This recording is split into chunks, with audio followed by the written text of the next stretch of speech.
Às vezes, a busca pela salvação, a busca pela vida saudável, vai exigir de nós caminhos muito difíceis. Reformulações, reinterpretação do papel do outro na nossa história. E quando nós não fazemos isso, nós vamos ficando cansados. E nós não sabemos por quê.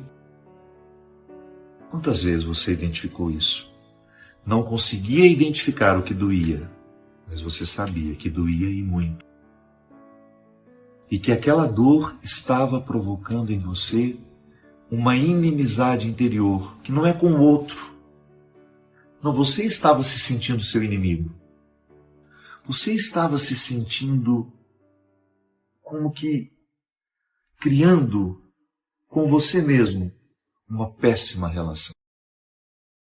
Às vezes, gente, dependendo do grau que isso fica dentro de nós, a ponto de nós queremos tirar a vida. Eu espero que não sejam muitos.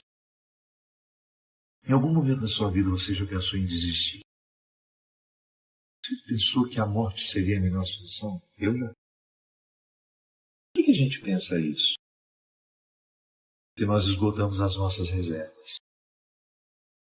Nós esgotamos a nossa serotonina, nós esgotamos a nossa endorfina, nós esgotamos todas as químicas do bem-estar com nossos estilos de vida, as nossas rotinas cansativas, com os nossos relacionamentos desgastados. A gente não percebe que o nosso óleo está se esgotando e a gente não tem a sabedoria de parar e de abastecer antes que chegue a escuridão.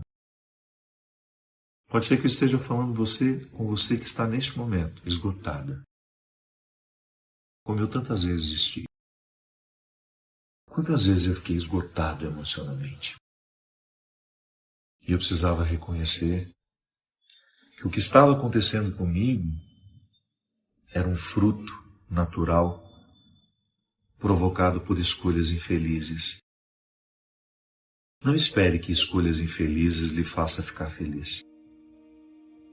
Não espere que escolhas infelizes lhe façam ficar feliz. As escolhas infelizes não geram outra coisa em nós senão desilusão, desconforto, aquela sensação ruim de que você não está morando do jeito certo em si. Quantas vezes o seu esgotamento foi provocado porque você assumiu a sua família, você assumiu os problemas da sua família e você não aprendeu essa lindeza evangélica que é você se diferenciar. Não para se sentir melhor que ninguém, é para distribuir as responsabilidades de um jeito justo e certo. Eu amo a minha família, eu amo os meus irmãos, mas eu não sou responsável pelos problemas deles. Eu posso ajudar, mas eu não posso carregar eternamente. Às vezes aquela pessoa está muito fragilizada e nós vamos lá com todos os recursos, mas ela precisa reagir. Porque às vezes a nossa ajuda provoca a acomodação. Quantas vezes, minha gente, dentro das nossas casas, nós estamos exaustos, porque nós não aguentamos mais carregar as pessoas nas costas. Nós queremos que elas parem de beber. Nós queremos que elas parem de usar a droga. Nós queremos que elas saiam daquela prostituição socializada que tanto destrói a vida delas, mas elas não querem. Elas não fazem a mesma escolha. E nós vamos assumindo aqueles fracassos como nossos. E nós vamos dividindo o nosso óleo e daqui a pouco nós não temos mais para continuar a estrada. Quantas vezes você está esgotado, destruído emocionalmente? Quantas vezes? E você que oferece a tantos não tem a quem buscar. Em quem buscar? E aí você descobre. Que solidão. Mas não reclame. Fique, começou sozinho. Não. Faça a sua busca. E pare de dar aquilo que você não tem. faça o enfrentamento com as pessoas. Muitas situações só serão resolvidas mediante a experiência do enfrentamento, que é aquela formalização do problema. Que às vezes nós vivemos problemas sem formalizá-los. Nós não falamos sobre eles, nós não pontuamos, nós não colocamos a verdade na mesa. Nós vamos só atropelando. E de vez em quando nós gritamos. Mas gritar não é enfrentar. Gritos momentâneos, histerismo, crises de agressividade não são enfrentamentos. Enfrentamentos é quando você veste a sua melhor roupa, convida aquele que é o problema para descer para jantar, pode ser na sua casa mesmo. Você vai com tranquilidade, olha nos olhos. Pois é, vamos distribuir aqui o que é meu, o que é seu. Eu não sou obrigado a levar sobre mim as suas insatisfações. Eu não sou obrigado a aguentar a sua ira. Se você é uma pessoa infeliz, resolva-se. Eu não vou ser o lugar, o receptáculo da sua infelicidade. Porque eu estou aqui tentando ser feliz. E a sua infelicidade sendo jogada sobre mim o tempo todo é um obstáculo à minha felicidade. Eu tenho uma vida só. Eu quero viver bem a cada dia. Então eu quero lhe dizer que a partir de hoje eu não serei mais o receptáculo da sua ira, da sua infelicidade. Eu estou com você para o que precisar, desde que aquilo que você precise seja de fato um elemento essencial para a sua mudança. Eu não vou continuar fazendo a manutenção da sua infelicidade. Eu não vou continuar apagando os seus incêndios. Eu não vou continuar fazendo por você aquilo que você precisa fazer. Porque eu também tenho os meus incêndios pessoais a serem apagados. Eu não vou ficar pagando as suas dívidas enquanto você gasta irresponsavelmente. Eu também tenho os meus sonhos a serem realizados. E muitas vezes eu pisei em cima dos meus sonhos porque você foi irresponsável e julgava a sua irresponsabilidade constante. Eu não farei a manutenção daquilo que em você é doentio. Eu não vou pagar a fatura da sua imaturidade emocional, porque eu não tenho obrigação. Embora nós tenhamos o mesmo sangue, embora estejamos casados, embora sejamos irmãos uns dos outros, eu não tenho a obrigação de ficar pagando aquilo que você não pagou diariamente. Isso é enfrentar. E com serenidade, sem gritar, mas com autoridade. Eu sei que na cabeça de muitos de nós a autoridade é grito. Não. Autoridade é firmeza na voz, é decisão. Quando o outro percebe que nós estamos decididos a não ficar dividindo mais o nosso óleo e ficando no meio do caminho como ela fica, como ele fica, ele tende a acordar. E muitas vezes os mecanismos doentios são mantidos por nós. O outro só dança, mas quem está tocando a flauta somos nós. Eu sei que é cruel. Você acha que é fácil para mim? Quantas vezes eu precisei admitir isso? Que para muitas pessoas que dizem me amar, eu não passo de um caixa eletrônico. E com o tempo eu fui perdendo a culpa de dizer não. Não tem obrigação. A vida é sua. Eu também não tive oportunidade. Eu busquei por elas. Por que você não pode buscar? Você não é doente. E se você está inventando doença para se livrar, porque isso também é comum. Algumas pessoas ficam inventando doenças para poderem ser eternamente cuidadas, eternamente socorridas durante o processo. Olha, eu estou a caminho e o meu azeite está terminando. Eu estou aqui, mas o meu azeite não dá para ir até ali na frente. Por favor, pelo amor de Deus, eu estou muito doente, me ajude. Não. Somos.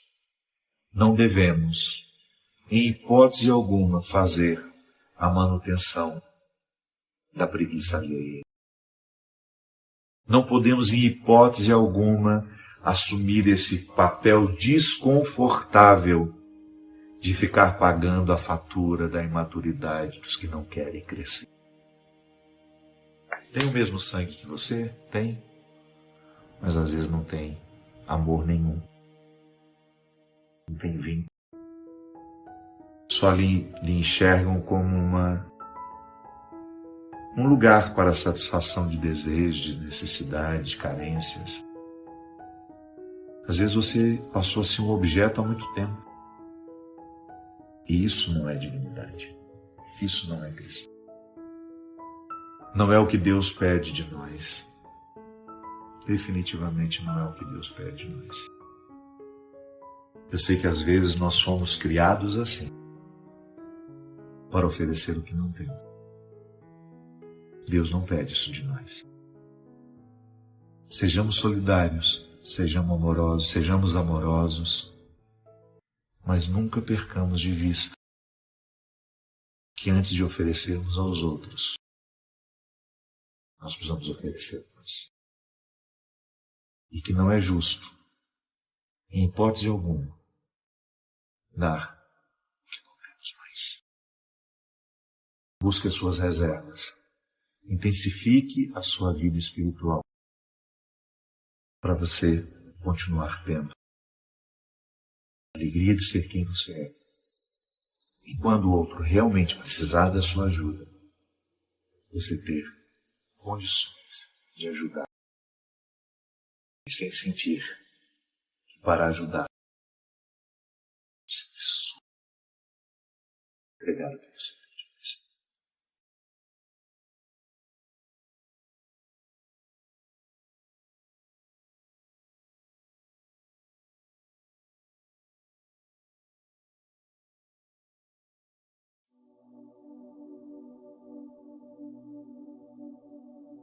A vida valer a pena, meu caro, é uma dose diária de empenho. De muito empenho. Senão a gente não vai a lugar nenhum. Nós vamos para um rápido intervalo e a gente volta já já com o programa Direção Espiritual. Estamos de volta com o programa Direção Espiritual. Gente, às vezes a gente sai de casa para ouvir desaforo, né? Estou aqui no intervalo, a Bia, minha assessora aqui, olha, falou: Padre Fábio, essa luz bate na cabeça do senhor está bem grisalho, né? Se eu posso um negócio desse. Ainda bem, né, que eu estou grisalho. Imagina se eu tivesse cajuzado. Aliás, eu peço isso, gente, pelo amor de Deus, não me deixe envelhecer acajuzado, aquele cabelo avermelhado que as pessoas vão pintando. E depois a gente perde o senso do ridículo com o tempo. Ai, é isso. Queria partilhar esse desaforo que eu ouvi aqui. Pessoa mandando na lata da gente. Fez um comentário muito pertinente. Ela estava dizendo assim: Padre Fábio, ninguém respeita o povo deste país. Mas o povo também não quer respeitar nada.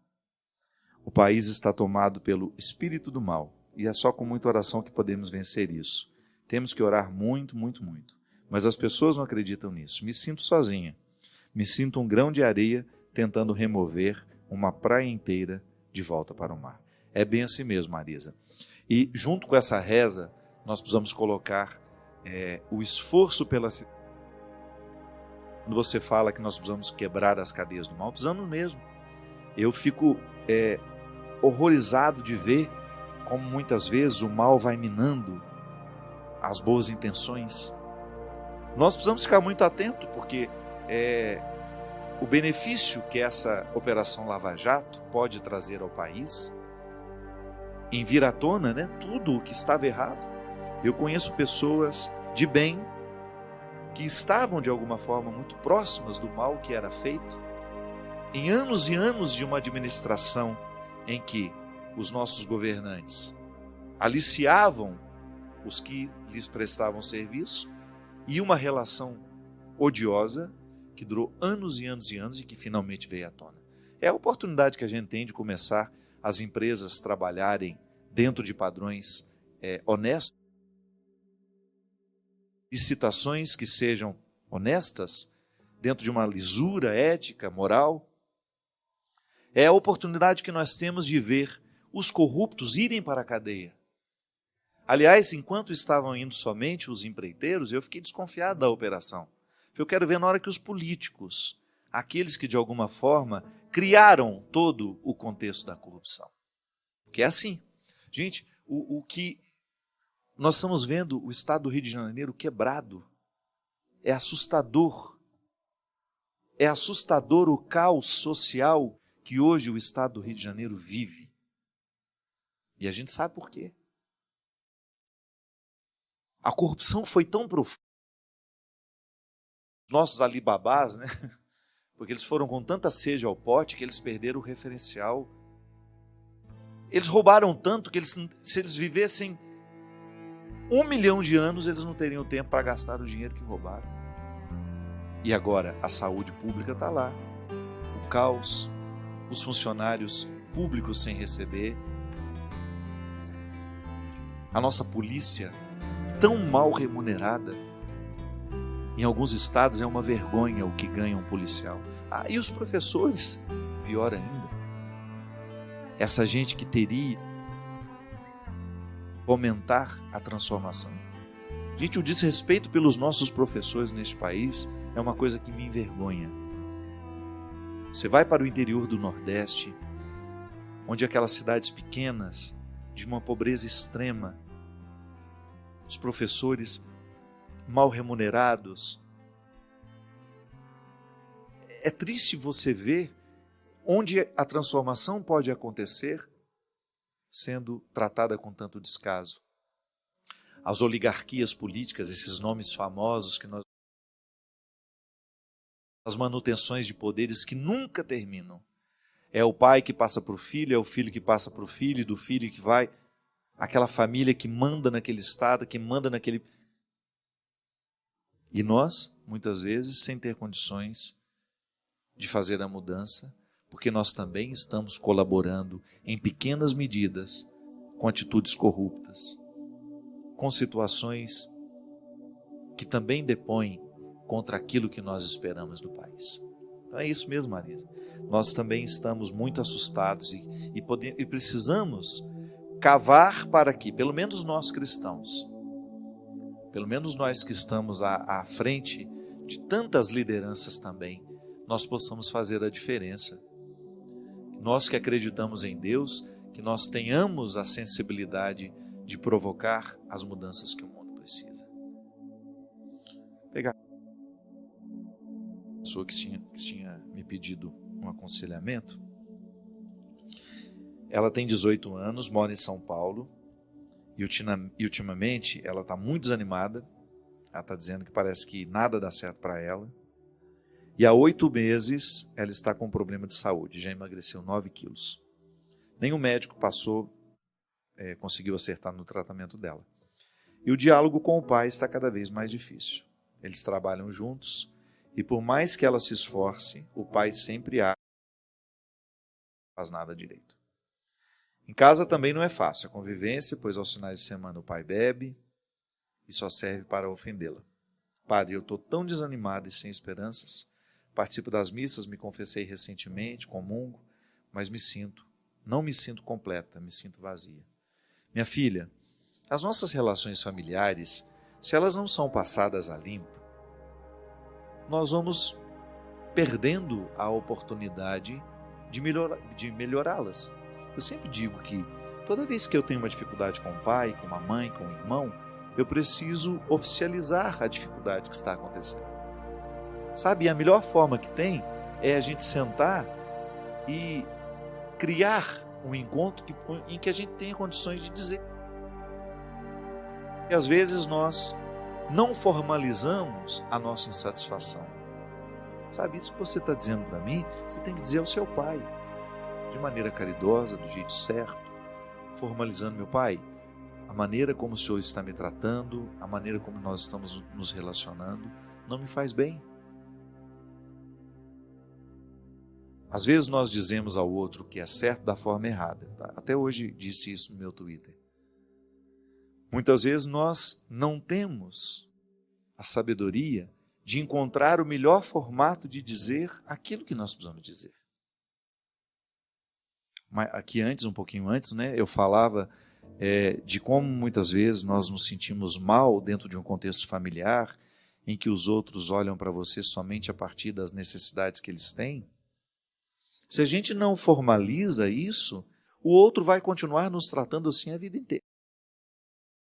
A manutenção de relacionamentos cruéis passa pelas duas partes.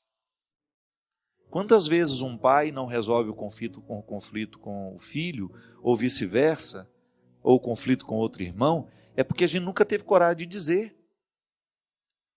Mas não adianta dizer do jeito errado, porque às vezes nós dizemos, mas aos gritos.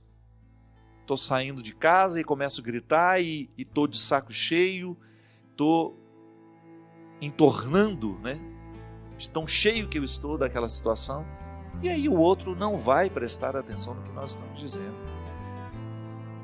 É preciso estar calmo, é preciso estar dentro da razão. E aí formaliza. Que às vezes os nossos conflitos familiares, eles são mantidos pela nossa falta de formalidade. Formalidade é você sentar diante do outro e falar, preciso conversar com você, pode ser agora? Não, estou apressado, então tá bom, mas que horas que nós vamos conversar? Antigamente a gente tinha mais isso, né? A formalização das coisas. Vamos sair para jantar? Preciso conversar com você. Não é um WhatsApp que vai mudar as coisas, não é não. É sentar, formalizar que o conflito existe. Se eu não formalizo isso, o outro vai continuar agindo como age e eu serei vítima da minha falta de iniciativa. Não existe mágica. Nós que vivemos em comunidade, né, vivemos em comunidade a vida inteira. Quantas vezes, tinha até um nome esquisito, me lembro, o padre motivava a gente a fazer um colóquio. Eu tinha implicância dessa palavra, colóquio. Primeiro que a gente nunca fala assim, né? Vamos fazer um colóquio. Mas o que era o colóquio? Era a oportunidade que a gente tinha de mandar o outro a merda de maneira elegante, com perdão da expressão. Era a hora que o caldo entornava, mas com classe. O colóquio. Às vezes a gente saía de dois e ia resolver as pendências.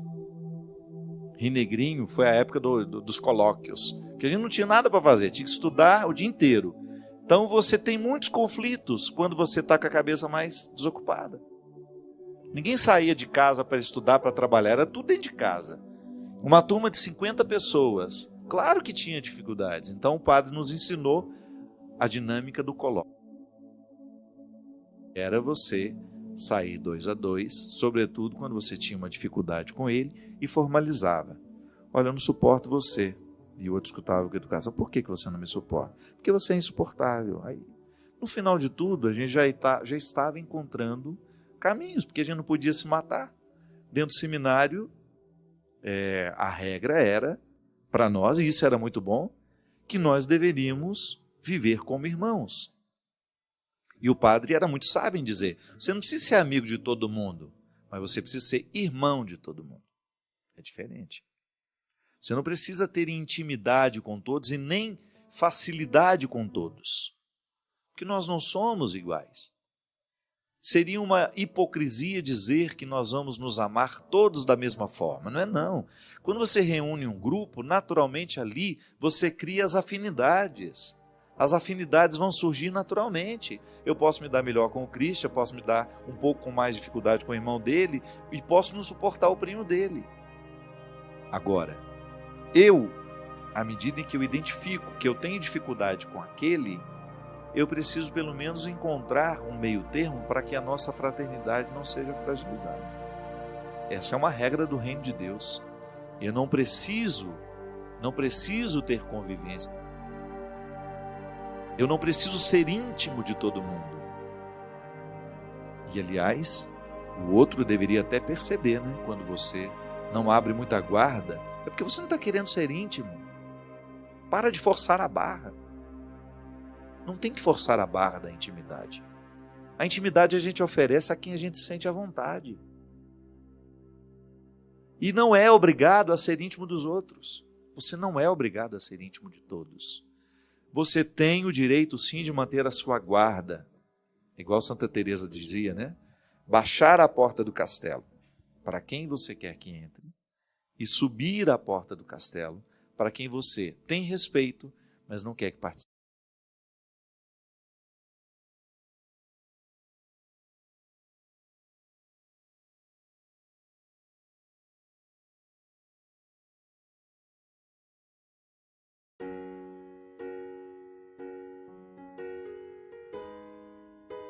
Eu não preciso esperar morrer para viver a ressurreição. Você não precisa esperar a morte para você experimentar a ressurreição. A ressurreição, a eternidade, nós já começamos a construir agora. O Padre Zezinho fala de um jeito muito bonito numa música dele, em que tem um momento da letra que ele fala assim: e a gente vai ressuscitando, e a vida vai ficando eterna, mostrando que este destino final da humanidade, que é a ressurreição, já se aplica agora, no momento que você consegue vencer as suas mazelas, quando você consegue vencer o Adão que existe dentro de você, a Eva que existe dentro de você, aquela fraqueza, aquele momento de fragilidade que você é puxado para baixo. Você já parou para observar o quanto que na vida, às vezes, nós somos puxados para baixo? E veja bem, que o chão, ele é a experiência que nos lembra Adão. E o céu é a experiência que nos lembra o Cristo. Mas esta experiência de unir céu e terra é que é bonita, a mística da vida cristã vive aí.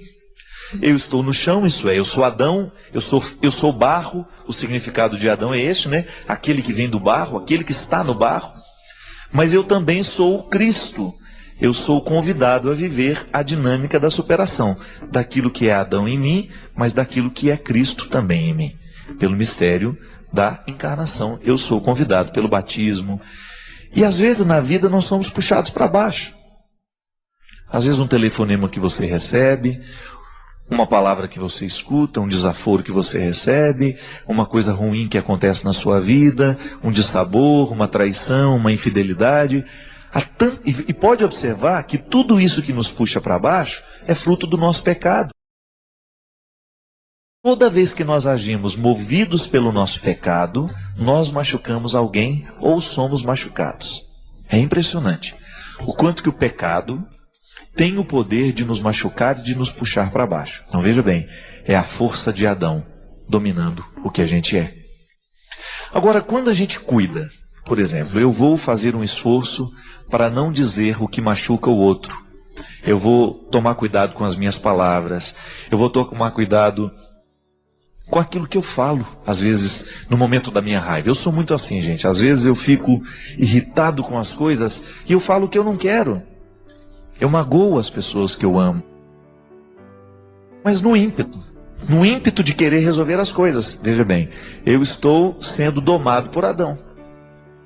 Agora, no momento em que eu demoro um pouquinho antes de falar o desaforo, no momento que eu demoro um pouquinho antes de fazer a calúnia, de falar a fofoca, o Cristo então vence em mim. Está vendo que a mística do cristianismo é isso? É a gente é a gente colocar os nossos passos nos passos de Jesus. É bem natural dentro de nós que a gente assuma a posição de Adão. Isso é, do homem fraco, da mulher fraca, daquele que não consegue, daquele que não sabe, daquele que não pode. Mas o nosso desafio é justamente a gente domar tudo aquilo que não nos joga para baixo. É a gente colocar um pouco de limite e de tirar um pouco do poder das coisas que nos jogam para baixo.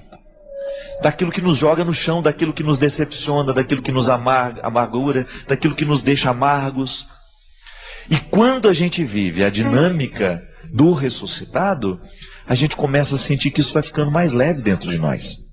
A gente vai ficando mais moderado, a gente vai ficando mais ponderado, a gente vai falando menos, a gente vai ser menos impulsivo. É fruto de milagre? Se você quiser chamar isso de milagre, então é milagre. Porque, na verdade, a ação do Cristo em nós ela é miraculosa o tempo todo. Mas ela é também esforço humano. A gente se humaniza cada vez que o Cristo vence dentro de nós. E por que é importante a gente crer que Jesus desceu à mansão dos mortos? É importante porque a gente sabe que ao descer à mansão dos mortos, toda a nossa realidade humana desce com ele. Mas não é para ficar ali. É para voltar glorificada.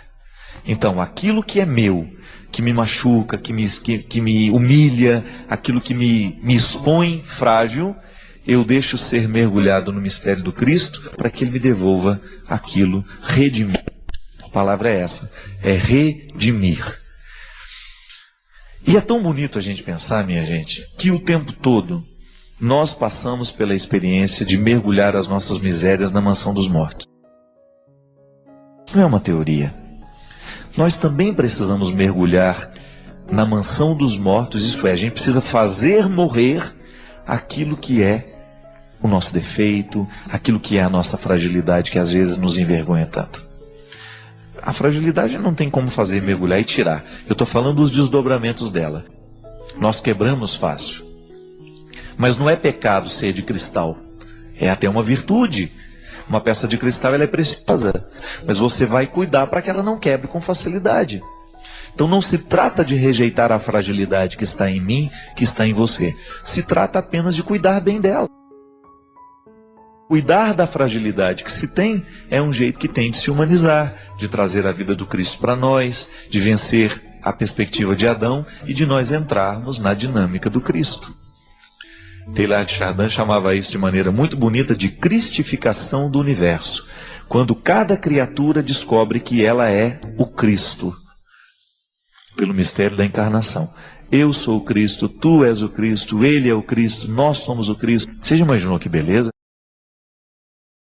Se nós pudéssemos sair pelas grandes cidades sem o medo do assalto, sem o medo do sequestro, sem o medo da violência. Por quê? Porque o mundo estaria cristificado. Todo mundo tem o mesmo sentimento de Cristo, todo mundo tem o mesmo pensamento do Cristo, todo mundo tem o mesmo comportamento do Cristo, isso é, só faz o bem. Não deseja o mal a ninguém, não fala o que não deve falar, não olha o que não pode olhar, enfim. Vive uma vida de equilíbrio. Tanto é que lutar pelo mundo cristificado é lutar pela paz, não tem outro nome. Você já imaginou se dentro da sua casa todo mundo estivesse cristificado? Isto é, convertido ao Cristo? Se os sentimentos que prevalecessem nos corações fossem os sentimentos do Cristo, então a gente trabalharia, a gente não esperaria cair do céu, e agir com responsabilidade, nós não iríamos querer os vícios na nossa vida, nós não iríamos destruir o outro, nós não iríamos mentir para o outro, nós não iríamos enganar o outro, nós não iríamos roubar o outro. E aí, não tem casa que não vá viver em paz se todo mundo faz isso. O que quebra a nossa paz? Quando nós nos enganamos, quando nós mentimos, quando nós nos roubamos, quando nós tiramos a paz. Só que isso não é a atitude de Cristo, então falta cristificar a casa, falta cristificar a família, falta cristificar o comportamento. Agora, à medida em que nós vamos assumindo esse jeito de Jesus ser, você pode ter certeza, à medida que o Cristo vai vencendo em nós, a nossa casa vai se transformando em um lugar bonito, mais saudável, mais alegre, mais feliz, e naturalmente a gente vai ficando muito mais leve. Que às vezes os maiores problemas que nós temos não são nossos, mas são das pessoas que nós amamos e que estão do nosso lado. Acabam afetando a gente. Às vezes eu paro para pensar e chego a essa conclusão. Às vezes a gente quase não tem problema, os nossos problemas são os outros. Como é que eu vou ser feliz se as pessoas que eu amo não estão bem? Mas eu também não posso viver a vida delas. Aí se estabelece o limite, se estabelece o sofrimento. Eu não tenho como entrar no coração dela, viver por ela, falar por ela, fazer como ela. Não. Então aí eu sofro por isso. Eu sofro porque eu não posso fazer o outro ser igual do jeito que eu quero. Agora, se o outro se compromete com o Cristo, eu tenho que ficar tranquilo. Sabe por quê? Porque Cristo vai fazer a obra dentro daquele coração do jeito que ele pode. Mas saber que o outro está se direcionando para o caminho do Cristo, então nos dá tranquilidade. Aí você vai saber que o seu filho não vai atrás das drogas, porque ele está sendo orientado pela força de Jesus. Você vai saber que o seu filho pode até cair numa outra coisa, mas ele vai se preservar muito mais do que antes. Ele vai começar a pensar mais na qualidade da vida dele do que antes. Por quê? Coração convertido é coração que se ama, é coração que se respeita. Coração cristificado é aquele que não quer permitir que o Adão prevaleça. E aí, minha gente, a gente descobre que religião só pode fazer bem à medida em que ela é bem aplicada. À medida em que nós descobrimos que o seguimento de Jesus nos faz homens e mulheres bem melhores. Então, não perca tempo. Cristifica seu coração, cristifica sua vida, seu comportamento, sua mente, sua casa, e quem sabe você vai cristificando as outras pessoas que estão do seu lado pela força do seu testemunho. Todos nós somos, em essência, uma fonte de água pura, porque somos criaturas criadas à imagem e semelhança de Deus. Mas de repente, no curso, no caminho da nossa fonte, nós vamos sendo poluídos, assim como os nossos rios também são poluídos à medida que caminham, que vivem os seus percursos. Recebem afluentes doentes, águas sujas, recebem poluições o tempo todo. Nós estamos recebendo a poluição emocional do outro, nós estamos recebendo as águas sujas do outro, nós estamos aprendendo a ficar ciumentos. Por quê? Porque nos negaram amor no momento que a gente precisava ser amado. Ou você acha que o ciumento é sem motivo? Não é. Em algum momento alguém provocou nele a fonte do ciúme. Em algum momento nós somos machucados, ou porque fomos abandonados, ou porque ficamos inseguros a vida inteira, e de repente nós já confirmamos que nós podemos, mas ainda assim lá no fundo existe uma fonte de insegurança que a gente ainda não curou, que a gente ainda não maculou, que a gente ainda não transformou. Isso é terapia, minha gente. A terapia nós podemos viver desde os momentos institucionais em que ela se estabelece como uma prática humana, que é no divã, quando você procura um psicoterapeuta, mas a terapia também acontece aqui, na oração, quando a gente mergulha dentro de nós e nós vamos conhecendo a nossa vida, nós vamos conhecendo os motivos do nosso ciúme, da nossa inveja, da nossa mentira, da nossa incapacidade de sermos fiéis, da nossa falta de perseverança. Em algum momento nos faltou o estímulo para a gente se desenvolver. Em algum momento alguém nos machucou terrivelmente, e machucados terrivelmente ficamos traumatizados. E estando traumatizados, tivemos uma dificuldade enorme de restabelecer com a vida um novo compromisso. Tivemos uma dificuldade enorme de fazer florescer o bom ser humano que Deus criou em nós. E aí vamos nos transformando num mulambo, num trapo qualquer, num rio poluído, que por onde a gente passa, a gente deixa doenças e insatisfações. É bacana você se perceber como um rio. Como são as águas do seu rio? Tudo isso que a gente falou aqui, do ciúme, da maldade, da mentira, da infidelidade, quais são as águas que já lhe poluíram um dia, a ponto de lhe fazer se tornar temporariamente, porque você não é definitivo, o pecado não é definitivo em nós. De repente você pode dizer, eu estou ciumento. Não diga, eu sou ciumento. Porque quando você diz que você é ciumento, é como se você estabelecesse uma verdade que não pode ser modificada. Pode ser modificada sim. Todos nós podemos ser curados. Não há nada no nosso comportamento, no nosso temperamento, que não possa ser modificado. Essa é a boa notícia. O Evangelho é uma boa nova. Jesus fazia isso o tempo todo. Ele olhava nos olhos das pessoas e sorrindo dizia, pode ser diferente. Não precisa ser do jeito que foi até hoje. Sim, essa é a boa notícia que nós temos que dar. Essa que me faz acordar todos os dias e feliz pela minha missão, porque eu sei que como pregador, como homem do Evangelho, eu tenho a possibilidade de dizer a todos que há ainda o que ser feito. Nós não estamos definitivamente prontos, terminados, acabados. Há muito o que ser feito. Há muita coisa a ser transformada dentro de nós. Esse rio, você pode despoluir sim. Você pode interferir naquilo que está sendo derramado nas suas águas. Você tem condições de interferir na sua verdade. Sim, ela não precisa ser definitiva. Há o que ser feito sim. E há uma realidade que você pode fazer agora, uma decisão a ser tomada, uma forma nova de viver a ser assumida, a ser vivida. Porque o mesmo Deus que passou há tanto tempo transformando e modificando os que ele encontrava pelo caminho, também pode fazer o mesmo. Ser de si, somente depois ser dos outros. Quem se dá sem se ter, quem se oferece sem se possuir, inevitavelmente viverá buscando-se nos outros. Ter-se. Depois disso, tudo faz sentido. Porque descobrimos que ninguém nos deve absolutamente nada. Eu creio que esse seja o exercício diário, que nós começamos desde o momento em que nós tomamos consciência do grande papel que nós precisamos exercer no mundo. O maior desafio, ser você mesmo. E ser você mesmo consiste em conquistar-se, conhecer-se cada vez mais, saber como funcionam os seus mecanismos, como funcionam as suas regras,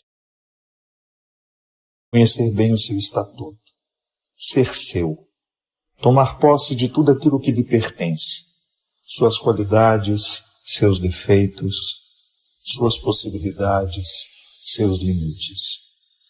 E a partir disso, oferecer-se aos outros.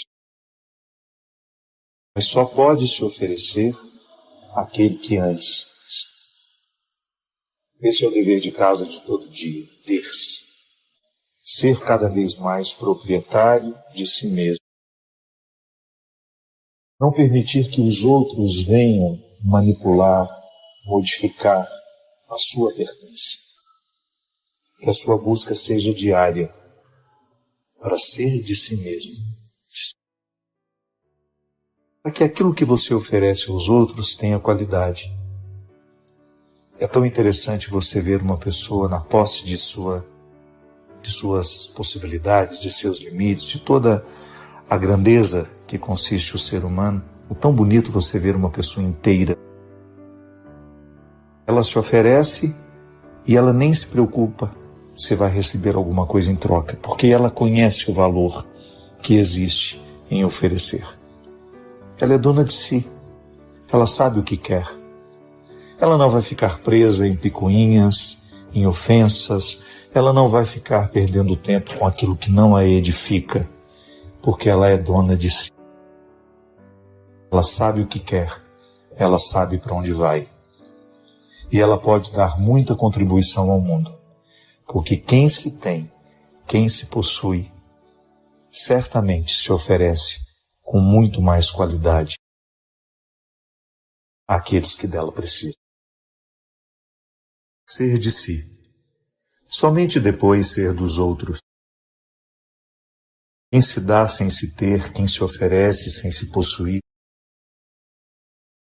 inevitavelmente viverá buscando-se nos outros. Ter-se. Depois disso, tudo faz sentido, porque descobrimos que ninguém nos deve absolutamente nada. Eu creio que esse seja o exercício diário. Nós começamos desde o momento em que nós tomamos consciência do grande papel que nós precisamos exercer no mundo. O maior desafio, ser você mesmo. E ser você mesmo consiste em conquistar-se, conhecer-se cada vez mais. Saber como funcionam os seus mecanismos, como funcionam as suas regras, conhecer bem o seu estatuto. Ser seu, tomar posse de tudo aquilo que lhe pertence, suas qualidades, seus defeitos, suas possibilidades, seus limites. E a partir disso, oferecer-se aos outros. Mas só pode se oferecer aquele que antes. Esse é o dever de casa de todo dia, ter-se. Ser cada vez mais proprietário de si mesmo. Não permitir que os outros venham manipular, modificar a sua pertença. Que a sua busca seja diária para ser de si mesmo, de si mesmo. Para que aquilo que você oferece aos outros tenha qualidade. É tão interessante você ver uma pessoa na posse de suas possibilidades, de seus limites, de toda a grandeza que consiste o ser humano. É tão bonito você ver uma pessoa inteira. Ela se oferece e ela nem se preocupa se vai receber alguma coisa em troca, porque ela conhece o valor que existe em oferecer. Ela é dona de si. Ela sabe o que quer. Ela não vai ficar presa em picuinhas, em ofensas, ela não vai ficar perdendo tempo com aquilo que não a edifica, porque ela é dona de si. Ela sabe o que quer, ela sabe para onde vai.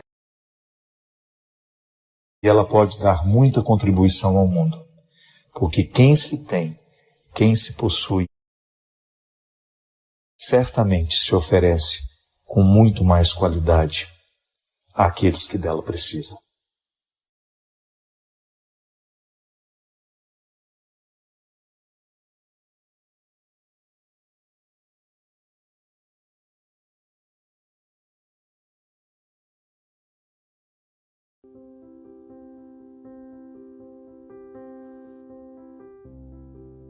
Toda vez que eu penso em perdão, toda vez que eu falo da minha capacidade ou da minha incapacidade de perdoar, eu estou falando intimamente, primeiramente, da capacidade que eu tenho de me reconciliar comigo.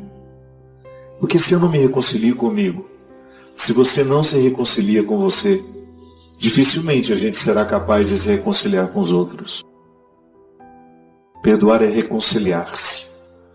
Eu preciso perdoar em mim o Fábio que não deu conta de muitas coisas.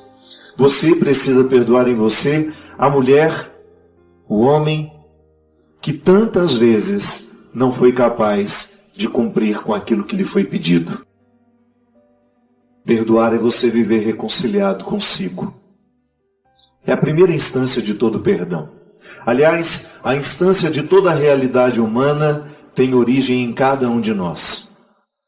Isso não é um pensamento egocêntrico, não é uma forma irresponsável de compreensão da realidade, não. Sempre que você quiser compreender o mundo, compreenda-se. Sempre que você tiver o desejo de ter um olhar sobre uma determinada realidade, veja-se. Você, eu, precisamos diariamente fazer a mesma cena. Colocar à mesa ou na cama, onde você se sentir mais à vontade, as fases da vida. Autoconhecimento é isso.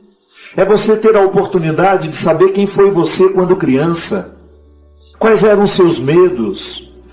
Quais foram os primeiros momentos mais difíceis da sua história? Quem estava do seu lado? O que você ouviu dessas pessoas? O que lhe traumatizou naquela época? O que lhe libertou também naquela época? Tudo aquilo que nós fomos, nós precisamos tomar conhecimento.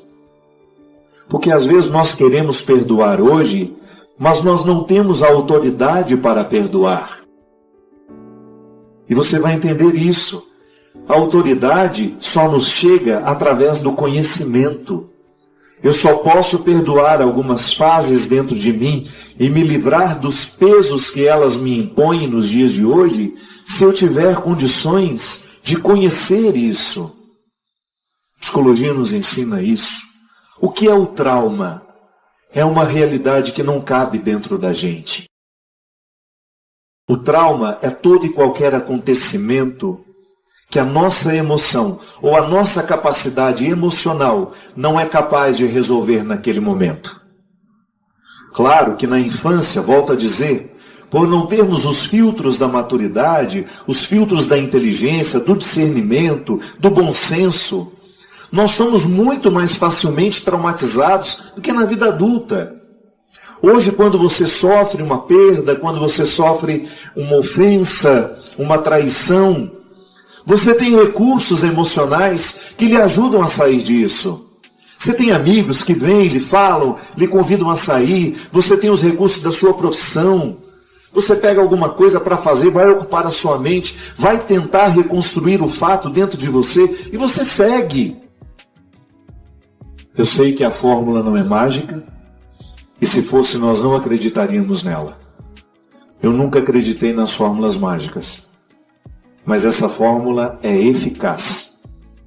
Se você escolher perdoar, por mais difícil que seja, se você escolher arrancar de si, da sua mente, os sentimentos nocivos, estragados, que tantas vezes geram a sua conduta, a sua maneira de pensar, de falar e de sentir, você obterá um resultado lindo. Você chegará com muito mais facilidade a essa versão nova de si mesmo. É o que eu desejo, do fundo do meu coração. Que você continue inédita a si mesma, para si mesma, buscando no seu dia a dia pensar as realidades que ainda precisam ser perdoadas, as pessoas que ainda precisam ser reinterpretadas, para que tudo isso deixe de ser um entrave na sua realização pessoal. Eu tenho um profundo respeito pela condição humana. A mim sempre foi muito instigante ter a oportunidade de chegar ao cerne de uma pessoa. É claro que tudo aquilo que nós enxergamos de fora é apenas uma parte.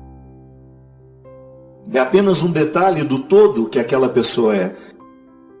Quando nós estamos diante de uma pessoa, nós não temos ideia de tudo aquilo que fez parte da sua história, de tudo aquilo que foi metabolizado, bem vivido, esquecido, ou então colocado no lugar da memória que nos ajuda, mas também não temos ideia de quantos fracassos aquela pessoa carrega em si, quantos sofrimentos, quantas lutas, quantas batalhas. Eu nunca tive a compreensão de destino na minha vida ou na vida de quem passa por mim. Eu sempre gosto de entender como um processo de liberdade que às vezes me aparecem com mais facilidade, mas eu tenho liberdade de escolher. Eu escolho aquilo que me faz mal, eu escolho aquilo que me faz bem, e o destino a gente vai construindo assim, Adriana. A gente não tem controle de tudo, mas a gente sabe que quanto mais conscientes a gente estiver, quanto mais a nossa intuição estiver aberta, isso é um fruto da espiritualidade, você ter a sua intuição mais dilatada, nós chamamos isso de estado de presença, né? Que é quando você está de fato onde você está. Você tem a percepção das pessoas. Você consegue saber se aquela pessoa é do bem ou não, se aquilo é bom para você ou não. Então esse estado de alerta é o primeiro passo para que as nossas escolhas sejam mais favoráveis. Então eu acho que viver é sempre escolha. Não tenho o controle do que eu escolho, mas eu faço de tudo para escolher bem, porque eu sei que quando eu escolho bem, o retorno disso é mais favorável. Quanto mais a gente vai se compreendendo, mais a gente vai se tornando livre, inclusive para chegar à conclusão de que levar este peso não é inteligente. Por que às vezes é tão difícil você convencer uma pessoa de jogar o rancor fora? Porque a pessoa que precisa decidir ainda não é a adulta de hoje que a gente pode enxergar. Quem precisa ser convencida é a menina que um dia foi machucada, que um dia foi magoada, que um dia foi abandonada, que um dia foi traída. Sim, são as fases da nossa vida que nós precisamos mergulhar nas águas do perdão. Às vezes eu me encontro com algumas pessoas com quem eu me desentendi na vida e elas tentam lembrar o que aconteceu. Eu tenho, graças a Deus, uma lembrança curta para o que não foi bom. Como é que foi mesmo? Por que a gente brigou? Qual foi o motivo? Não lembro mais. Sinal de maturidade. Sinal de que quem deixou de mandar em mim, quem deixou de dar ordens a mim, é a criança. Você poderia dizer, padre, isso só é possível quando eu faço uma terapia? Não. A terapia é até um momento muito importante deste processo. Mas eu tenho aprendido, e isso para mim é vida espiritual, que não tem nada a ver com religião. Vida espiritual não é um privilégio de religiosos. Vida espiritual é tudo aquilo que me inspira, tudo aquilo que sopra sopro dentro de mim, que me mantém em pé. E a pesquisa humana, a busca por si mesmo, é o exercício mais bonito de vida espiritual que nós podemos fazer. Toda vez que eu tento me conhecer, toda vez que eu tento me investigar, que eu passo essas fases da vida tentando entender como é que eu faço isso, conversando com a minha mãe, conversando com meu pai, com os meus irmãos mais velhos, com quem me viu numa fase em que eu não era ainda capaz de me ver. Quando o processo é muito inconsciente, às vezes a pessoa não sabe que ela está fazendo isso. Às vezes aquela dificuldade que nós conseguimos identificar hoje, como eu disse no início, eu olho para você e eu vejo a mulher que você se tornou, mas eu não faço ideia de quem lhe comanda. Quando eu tenho uma parte de mim que não foi devidamente curada pelo perdão, quando eu não me reconciliei com isso, eu tendo a ser muito domado por isso. E às vezes isso é uma forma que já se tornou consciente. Então a pessoa sabe que ela se sente assim e ela achou confortável se sentir assim. Porque daquela forma ela consegue chamar a atenção das pessoas. Requer perda, né? Requer saber perder. Então tá bom, eu vou abrir mão desse coitadinho que eu sou, desse menino que o tempo todo está chorando, pedindo atenção. Consequentemente, fico mais na necessidade de agir, de tomar decisões. Essa semana, Adriana, eu estava falando, não tem muito a ver, mas eu vou trazer porque é uma forma de explicitar o quanto muitas vezes nós somos comandados pela criança que somos. Eu digo que eu tenho profundo amor por arquitetura. Eu amo uma casa bonita, eu amo uma igreja bonita, um teatro bonito. Mas eu comecei a observar que quando nós adultos sentamos com os arquitetos para fazer um projeto da nossa casa, quem senta com eles geralmente são as crianças carentes que ainda somos, que precisam de muitos metros quadrados para se sentir bem na vida.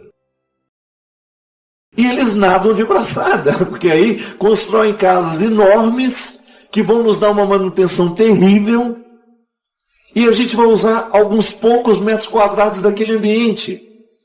Mas na verdade a casa muito grande, a casas com portas enormes, com salas imensas que dá para abrigar 70 famílias lá dentro, é um pouco fruto da decisão da criança imatura que está dentro de nós.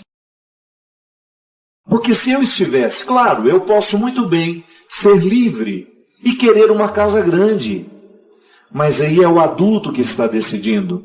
Não é a criança carente que nunca teve nada e que agora tem, que precisa mostrar para os outros que ela é poderosa, que ela subiu na vida, que ela venceu a pobreza. Não, é disso que eu estou dizendo. Um trabalho que a gente precisa fazer com muitos, e eu faço isso comigo o tempo todo, e muitas pessoas que me procuram para uma direção espiritual, é isso. Tenha coragem de reconhecer em você aquilo que é cômodo manter. Há pessoas, eu acho que quem nos assiste sabe muito bem do que nós estamos falando, descobriu o estado de vítima como um lugar confortável, porque é a partir daquele estado de vítima que ela chama a atenção das pessoas. Mas isso não é viver, isso é semi-vida. Viver é você ficar livre disso. Inclusive para, no momento se você quiser fazer um charme, chamar a atenção de alguém, você está livre e consciente disso. Olha, eu vou fazer um charminho aqui para chamar a atenção do meu marido hoje, ou do meu namorado, da minha namorada. É livre até mesmo para decidir isso. Mas quando isso é um processo inconsciente, é muito sofrimento, porque a pessoa tem aquela postura e não sabe exatamente como fazer para mudá-la. Então nós, na experiência de perdoar e sermos perdoados, eu não tenho dúvida, quem perdoa, embora a voz seja do homem de hoje, quem está de fato perdoando é a criança que em mim ainda tem necessidade de chamar atenção para as suas dores, para os seus traumas, para os seus sofrimentos.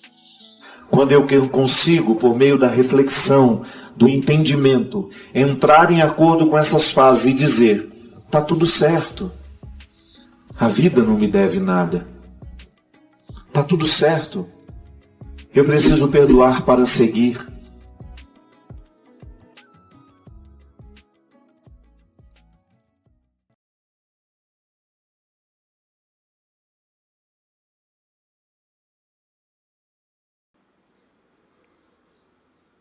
Bem, se você chegou até aqui, mostra que você está com disposição para mudar. Você cansou de fugir.